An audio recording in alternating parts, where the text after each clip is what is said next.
This is CGTN, China Global Television Network.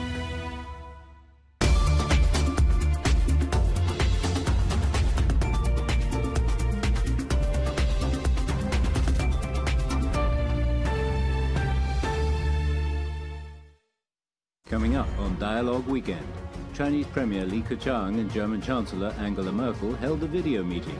What was on the agenda? World Bank alerts warn of the deepest global recession since World War II, and the OECD warns recovery will be slow and uncertain. What can be done to help the world economy? And this week's newsmaker. Now on Dialogue Weekend. Hello, welcome to Dialogue Weekend. I'm Xu Qinduo.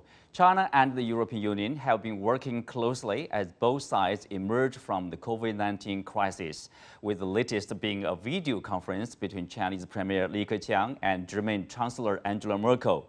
In spite of their remaining differences in some fields, such efforts by the two sides have provided much more needed certainty in an unusual time of tremendous unknowns. So let's take a look at how China and the EU are working together to forge a stronger relationship. Joining me via satellite in Shanghai is Charlotte Ruhl, Vice President of the EU Chamber of Commerce in China. And in the studio, we have Professor John Gong from the University of International Business and Economics. Welcome to our show. So Charlotte, I will start with you. We know this conference, the latest one Thursday actually, between Premier Li Keqiang and Chancellor Merkel. So give us some background. We know this is one of a series of interactions between the two sides, China, EU, China, Germany. Okay, so actually, first of all, what I would like to say about this discussion is that it is very positive on its own. We are currently facing unprecedented challenges, and it's very good to see that dialogue is ongoing despite these challenging times. Second, what we understand from the talk is that they discussed about the comprehensive agreement on investment, as well as the European businesses in China, the challenges they face, and market access. What I would like to highlight, and you mentioned it also, is that they tackled some of the points where the EU and China may not see eye to eye. And actually, this is quite reassuring to see that we have a strong and familiar relationship that has been built year over year, which is a very positive point for our member companies. Mm-hmm. Well, John, remember, before the video conference, there are actually at least 3 agreements being reached, being signed actually between the Chinese companies and German companies. Such moves, of signing agreements between the two sides, you see a closer cooperation. That is then against a much larger background of a lot of talk of readjusting the supply chain. Right. So it's a contrast, right? Instead of readjusting so-called supply chain, you see a closer actually cooperation between the companies. Well, these 3 deals are all about German companies and European companies expanding and investing in China. So it's contrary to this theory of our, manufacturing moving out of China.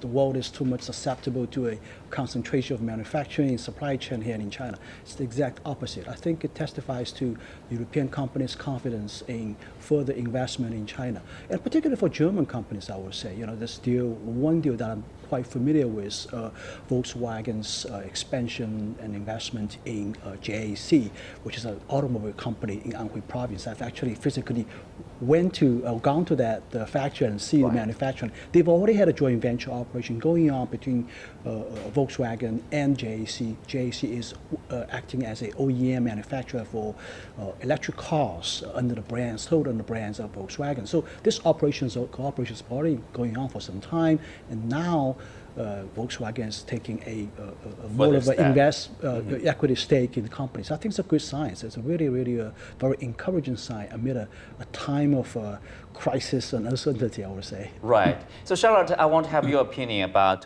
seeing European companies taking further step, cementing their presence in the China market. So what do you make of that? Actually, we just released our latest business confidence survey at the EU Chamber of Commerce in China. And indeed, I would concur partly with what was said. So actually, we are in China for China, and most of our members say so. So they want to invest further in China, and the country remains a top 3 destination for investment for more than 60% of our members. Now, I would say the less shining side of it is that to do further investment, you need to be able to do so. And 45% of our members report still facing market access barriers, 1/3 of them being direct, such as licensing, and 2/3 of them being indirect. And the concern with that kind of figures is that they are exactly the same as last year. So actually, we definitely urge China to work on those barriers, as they will support economic recovery post-crisis, and it can be done unilaterally. And obviously, as you know, bilaterally, we are working between the EU and China to conclude a comprehensive agreement on investment. Mm-hmm. Well, you mentioned about some of the complaints by the European Union companies here in China, like market access. We have been seeing Chinese reforms, at least on the policy level, being announced by the government. In some areas, probably it's really an implementation problem. In some areas, probably it takes time. I read part of the report. I know some of the companies are confident, for example, in the financial sector. They say there's an uptake, but the percentage of companies is seeing the real progress in the financial markets. So what are the areas the companies are focusing on in terms of their, they would love to see more reforms from the Chinese side? I would say all of us would like to see more reform, but you are right in the fact that we saw actually a more positive result in terms of financial services, and that needs to be highlighted because I think it's positive for the country overall. Also in terms of auto and environment, which reflect on the commitment that China has towards fight against climate change. In terms of what was more negative, it was towards education, it was toward legal and ICT and communication. And on that, we definitely need to see, I'm just speaking about the extreme results, but we need to see far more opening. Mm-hmm. Well, at the same time, John, we know China and the European Union are in the negotiation of reaching a bilateral investment trade agreement. This is important to both sides. Market access, freer investment environment for that's, especially in the post-pandemic period of time, we need more access, we need more investment for the sake of their own economy, China and the European Union. Right. So what are the difficulties, do you see, either from Chinese side or from the European Union side? Well, this agreement negotiation has been going on for quite a few years, actually. It started officially, I think, in 2014. So it's been, 6 to 7 years. The European Union did a study prior to this, starting in 2013. So it's actually 6 to 7 years leading to the current stage. And I think the expectation is that we are going to conclude this agreement by the end of this year. That's the expectation. I think in terms of the issues and challenges, I think the issues in China are mostly pertaining to the usual issues that China's economy has been opening up to the rest of the world, issues arising from that. These are things related to, for example, competition policy issues, state-owned enterprises issues, subsidy issues, market access. Another issue mentioned very much in the past is legal uncertainty, regulation uncertainty. These are the kind of things that the European side are concerned about. And I think from China's perspective, we are probably, it's not just one-way concern. We also have concern for investment, Chinese investment in Europe, especially in the context of sort of a more stringent scrutiny from European Union and also some European countries, the regulatory side in terms of approving Chinese companies' investments in Europe, acquisitions, things related to acquisitions of companies that have some technologies. These are the typical issues that we are very much concerned about. So I think it's a two-way street. We have to work out these issues, and I do see that we can work out these issues given both sides' commitment to at least try to conclude agreement by the end of this year. Right. So Charlotte, we see that the Chinese Premier Li Keqiang expressed the hope that this trade agreement negotiation could be concluded at an earlier date before the end of this year. That's an expectation from both sides. So what are we going to overcome for both sides in order to achieve such an agreement? Do you see there's a strong political will, or do you see more barriers on the technical issues? I would say overall there is a strong political will, and I mentioned already the strength and familiarity of the relationship. There has been trust built year over year between the EU and China, and I think that's a good ground actually. But then the challenges our member companies are facing, so European businesses in China, are year after year the same. And so with this comprehensive agreement on investment, what we need is a real change. It means that from the European business perspective, significantly increased market access on one side, and second, and that was tackled also, actually rules ensuring that there is no discrimination, that there is a fair competition between European companies and Chinese SOEs. Obviously, this goes with recourse means or processes in order to ensure that any unfair treatment could be addressed. So as long as we have that in the agreement, because I think a lot has been discussed already, the agreement will be meaningful and it will make sense to be signed, and we can definitely cooperate even further, which will be positive for both sides. But I'm not sure whether it's convenient for you to comment on, some of the issues mentioned by Professor John Gong. The Chinese concerned about the European Union, like increased scrutiny for foreign investment, mostly Chinese investment. Things like that, the Chinese investors would be more concerned about that. So what's happening over there? Well, actually, the European Union is always advocating and actually on its own market implementing fair rules that are transparent, and the same for all. So indeed, there is a screening mechanism that has been put in place, but it's the same for any market player, whichever its citizenship. Now, the question on whether you are backed by a state is a bit different then, but it's not about the citizenship of a company in terms of investment, it's about do you comply with the rules that have been set up by the European Union, and they are the same for any investor coming to Europe. Mm-hmm. Well, thank you, Charlotte. Hopeful to have you on next time around. So let's move on to the global economy. As the world continues to struggle to get rid of the novel coronavirus, and the prospects for the global economy could hardly be dimmer. All major reports point to a huge shrinkage of the global economy by 5 or 6% in the year 2020. So what does that mean to most countries and their people? How can we respond throughout the world to rescue ourselves? And when will we be out of the woods? To look at that and more, joining us is James Rogers, international investor and author of A Warning to Japan. Welcome to our show, James.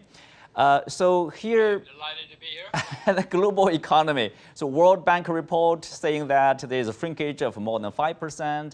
OECD report saying it's at least 6% in the year 2020. So what do you make of those reports? Are they too optimistic or too pessimistic?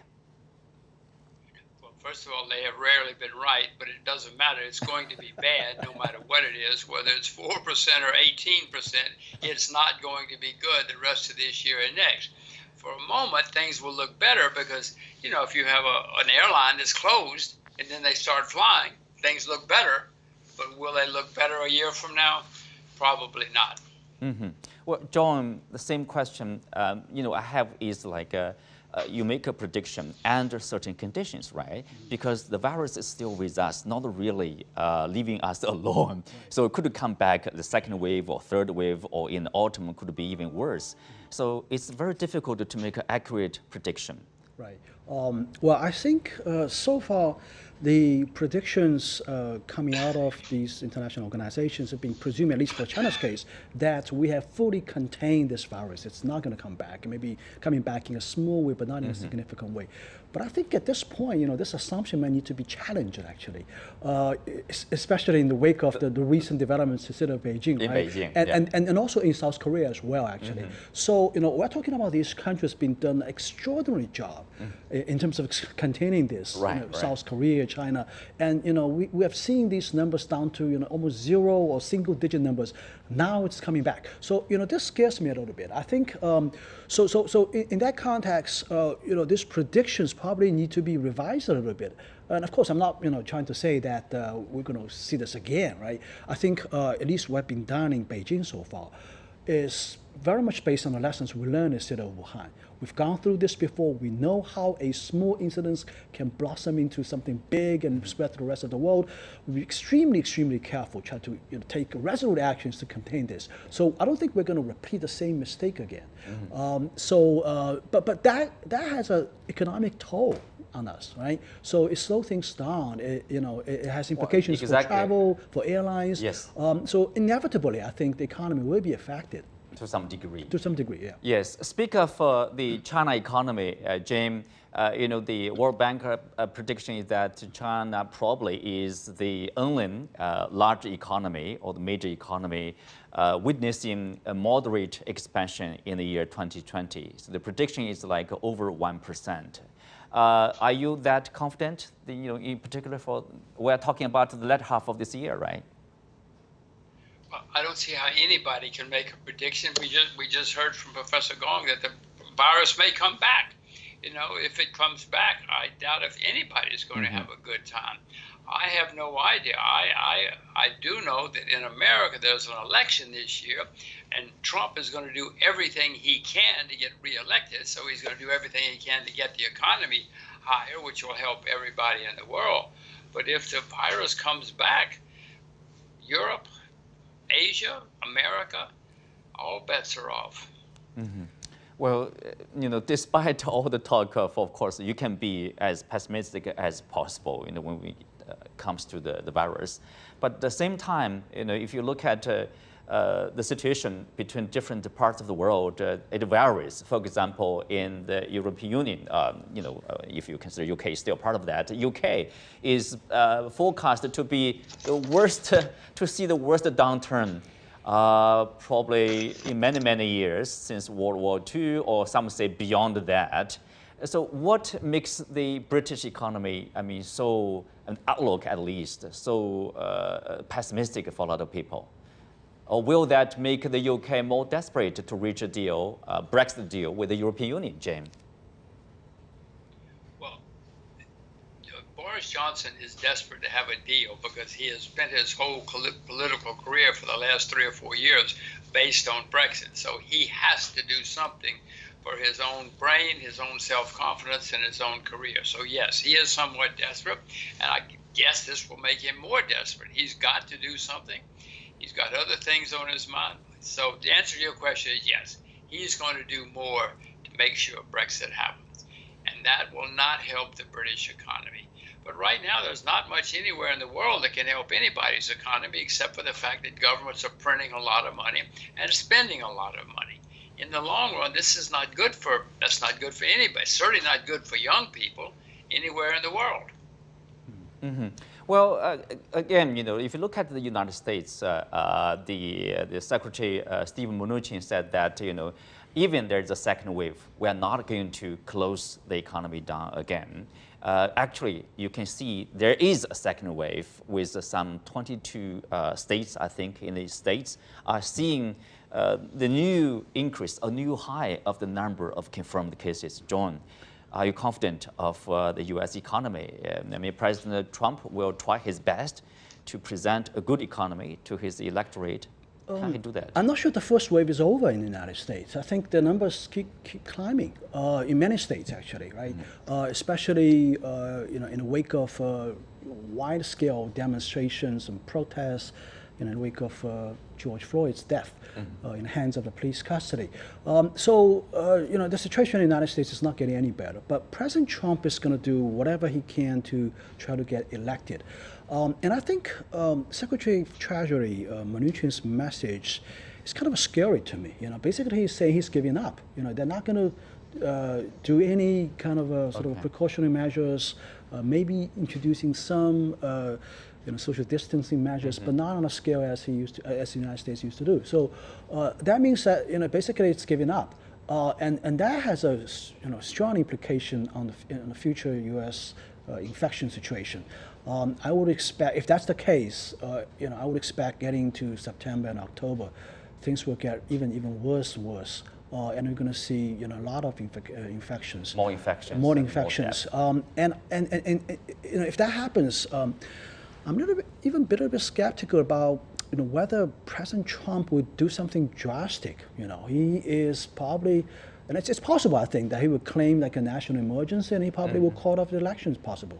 That something is going to be very disturbing. He doesn't have the right though, but with this president, anything is possible. Anything is possible. So, James, anything is possible. I mean, with more infections and more death numbers, the economy will be affected, right? Well, American economy is spending a huge amount of money in printing right now. That's making things better. Because if you put $5 or $6 trillion into an economy, of course it's going to look better for a while. But that does not mean that things will not get worse, especially if the virus comes back. And Professor Gong is very true. Who knows what Trump might do in September, October? He's behind in the polls now. If things get worse, he doesn't have any control in his brain. He just does whatever he thinks he can do or must do. So who knows what Mr. Trump might do in November to win this election? Is it good for the world? No. Is it good for America? No. Might it happen? Yes. But he's certainly going to do everything he can to win the election, including spending huge amounts of money. We are certainly keeping an eye on the U.S. situation, in particular, President Trump. Thank you, James. So let's leave there for now and take a look at this week's Newsmaker.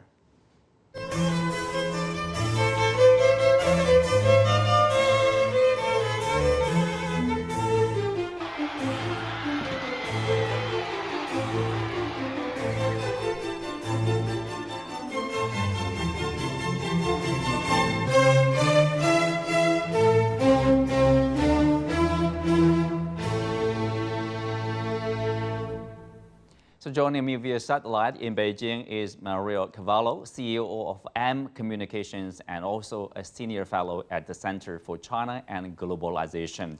Welcome to our show, Maria. So, give us some background here. The protest started from the death of George Floyd, and now it evolves into the downfall or the failing of the statues, not only in the States, but also in the UK and some other countries. So what is going on here? Thank you, Qinduo. Great to be here, especially coming from Beijing for the first time. Very nice. What's going on here is there is justification for people to feel angry. So I would never suggest otherwise. However, appropriate response is a separate discussion. Yes, there's justification for people to be angry and for people looking for reforms and changes that are absolutely needed. Mom said, 2 wrongs don't make a right. I agree with Mom. 2 wrongs don't make a right. So going out and looting is not excusable. Looting and robbing and destroying property is not excusable. 2 wrongs don't make a right. It's just so simple. And that doesn't negate that there's a justification there, but for appropriate response. So destroying property, I put destroying statues under the excuse of childish behaviors that is destroying property. Worse, destroying heritage and history. That's a dangerous path. Well, you may say, of course, this is controversial. You may say this is the statues. They mark history. They are the part of the national heritage. But other people would say, they are the symbol of racism. And also they are the symbol of slavery. And why we are honoring those people still in the 21st century. And then you can ask, what is the proper way to handle this question? Right. So in looking at that question of people who, again, are justified in feeling angry, and then they turn around and they look outward, right? They don't look within themselves, they look outward for who and what to blame. And their frustration comes from the fact that, and I'm using this 20-year time frame window, because the 20-year time frame window is America's decline, where America's become a corporate oligarchy rather than a free republic and a free democracy.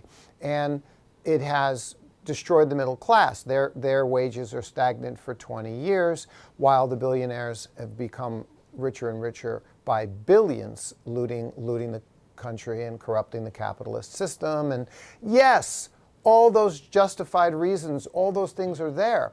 Okay.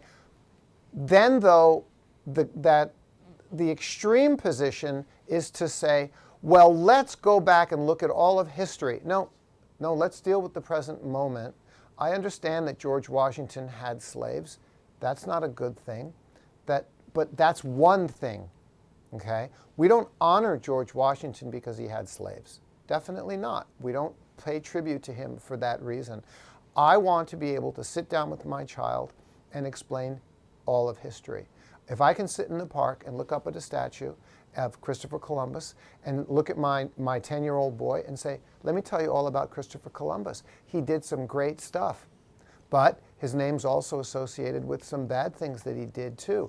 I want to be able to have that conversation with my son. Mm-hmm. That's real. Yeah. To cut that down, to cut that off, that's fascism and control.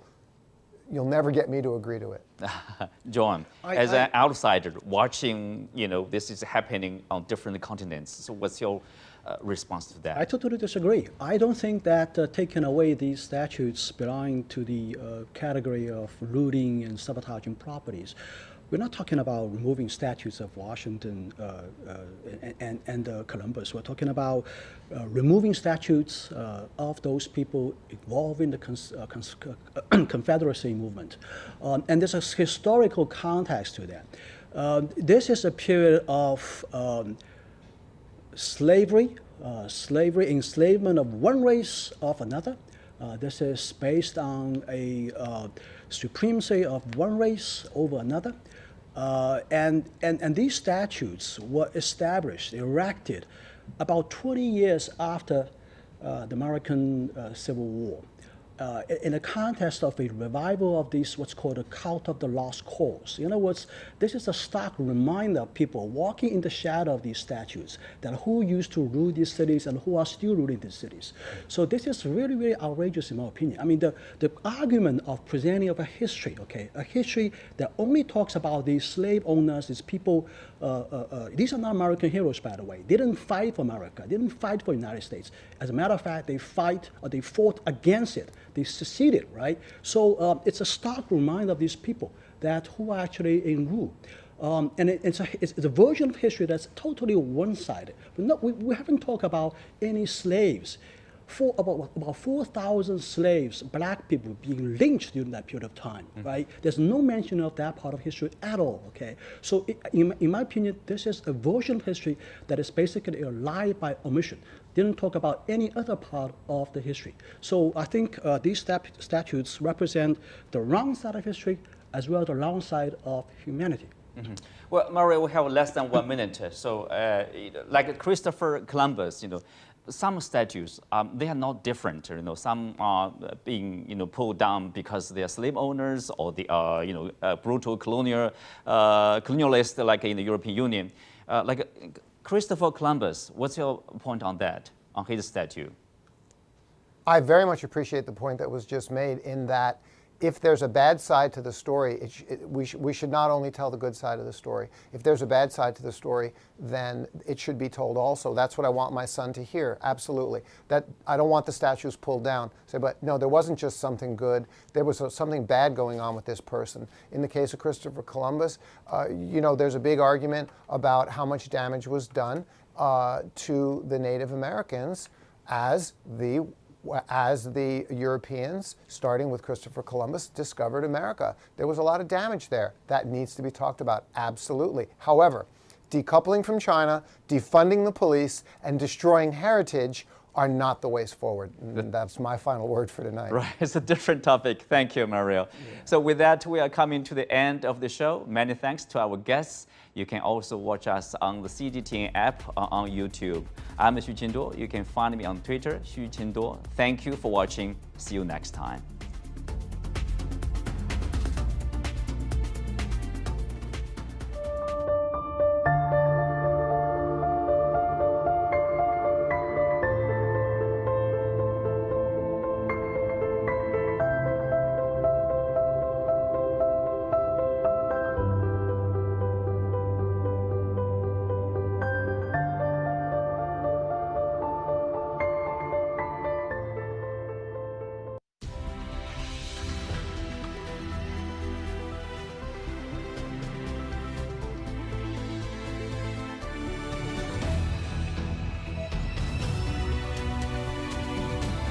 This is CGTN, China Global Television Network.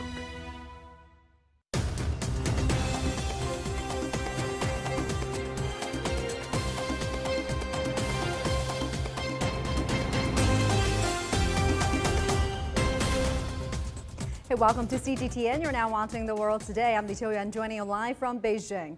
Our top story this hour, 4 people were dead and more than 50 injured when an oil tanker exploded on Saturday afternoon in eastern China's Zhejiang province.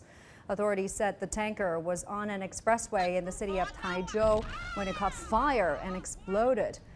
Cars close to the scene of the blast also caught fire, and several houses and factories in the area collapsed. Entrances leading to the expressway have been closed and rescue operations are now underway. The cause of the blast is still under investigation.